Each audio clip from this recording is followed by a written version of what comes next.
Mais j'aimerais quand même attirer votre attention là-bas derrière que un jour une femme est venue trouver le messager d'Allah sallallahu alayhi wa sallam et lui dire: Ya Rasulallah, je suis la déléguée des femmes à ton endroit. Les femmes se plaignent parce que les hommes vont à la guerre. C'est vrai que la guerre est l'apanage des hommes, en tout cas du temps du messager d'Allah sallallahu alayhi wa sallam. Mais il est arrivé que, et là également, il faut assumer son passé et rendre hommage à la vérité, à l'histoire.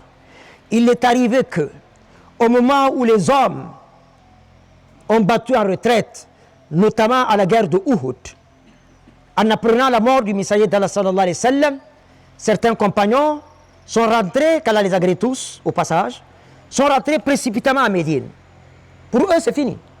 Parce que Mohammed est mort, sallallahu alayhi wa sallam. Mais à Médine, ils seront très mal accueillis. Les épouses, les mères, les sœurs, les filles vont demander: qu'est-ce qui se passe? Où est le messager? Il est mort. Il est mort. Alors qu'est-ce que vous faites ici?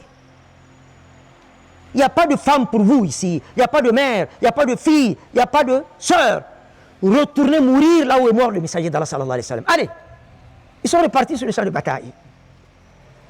Et là, deux femmes, Mani et Ammar, les armes abandonnées par les hommes, par certains hommes, pas tous bien entendu. Ces femmes vont les prendre et se battre aux côtés du messager d'Allah sallallahu alayhi wa sallam avec une malvigueur. Hommage à toutes les femmes musulmanes de la terre et honneur à elles. Mais cette femme dira au messager d'Allah sallallahu alayhi wa sallam, pour terminer: c'est toi-même, ya Rasulallah, tu as fait l'heureuse annonce selon laquelle que celui qui meurt sur le champ de bataille en martyr pour la cause d'Allah, avant de tomber de son cheval, avant de mordre la poussière, cette personne aura vu ses châteaux, ses jardins, ses vergers, ses avoirs, ses propriétés dans le paradis. Leurs âmes sont accrochées sous le trône d'Allah.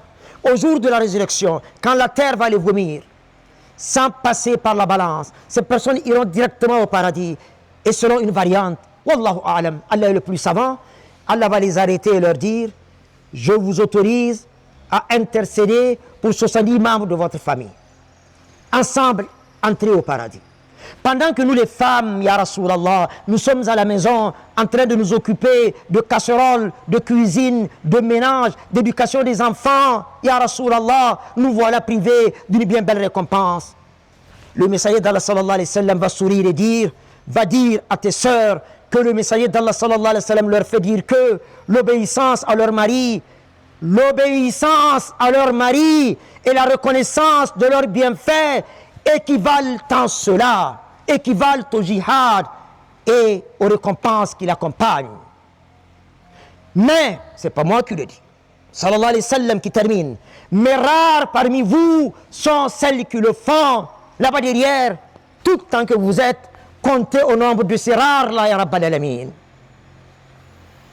Et le messager a dit, sallallahu alayhi wa sallam, quand une femme meurt alors que son mari est satisfait d'elle, elle va directement au paradis.